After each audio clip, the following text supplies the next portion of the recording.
Hey guys, welcome back to Ancestral Healing. Today we are going to be talking about celiac disease and gluten intolerance. So although this is a very prevalent topic in the health field today, many people still do not know what celiac disease is, what gluten intolerance is, where it came from, and how it impacts our health. So I'm going to give you guys a quick history lesson. I'm going to describe the difference between celiac disease and gluten intolerance, and I'm going to dive into some of these symptoms for both. So first things first, gluten is a type of protein, but it's not an essential protein. It's the thing that gives baked goods their shape and holds them together.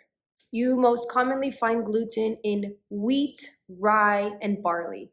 Things like bread, donuts, all of the packaged goods that you see in the store. Gluten appeared into our world about 10,000 years ago in Southwest Asia as a result of agricultural practices. I still kind of struggle to understand how that happened, but that's about all of the information that I can find out online. It wasn't until the 19th century that wheat was milled in extremely large quantities and gluten became a large part of the human diet. During the Great Depression and World War II, pasta and bread were highly encouraged as they were much cheaper alternatives to meat and dairy and eggs. In the 1990s, the USDA's first food pyramid put wheat at the bottom of the pyramid, instructing Americans to base their diet around pasta, bread, grains, and to prioritize that above everything else. Today, wheat is the most widely grown crop in the world, and most Americans consume wheat every single day. Celiac disease affects 1% of Americans. That means that at least 3 million people are living with celiac disease, and 97% of them are undiagnosed. So when it comes to celiac disease, you can actually get tested for it to see if you have it. You can get tested by a blood test or a biopsy to detect antibodies produced by an autoimmune response. So essentially, celiac disease is an autoimmune response triggered by gluten.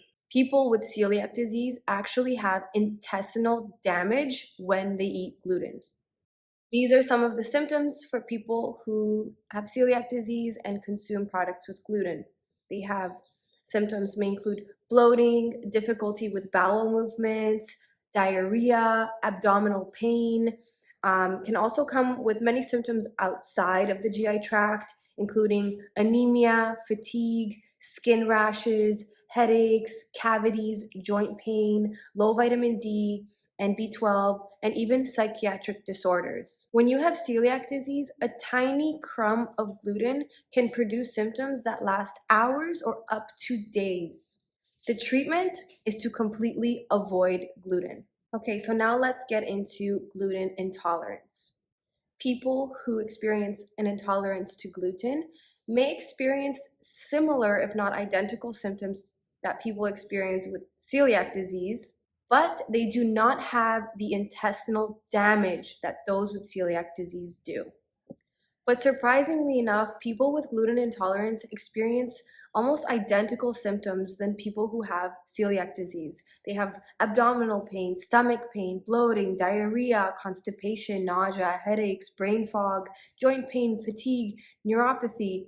But I guess perhaps the severity of the symptoms and the length of time that the symptoms last may not be as severe as those with actual intestinal damage from celiac disease. Nonetheless, celiac or gluten intolerant, I think it's safe to say that we should probably avoid these heavily processed foods that contain gluten.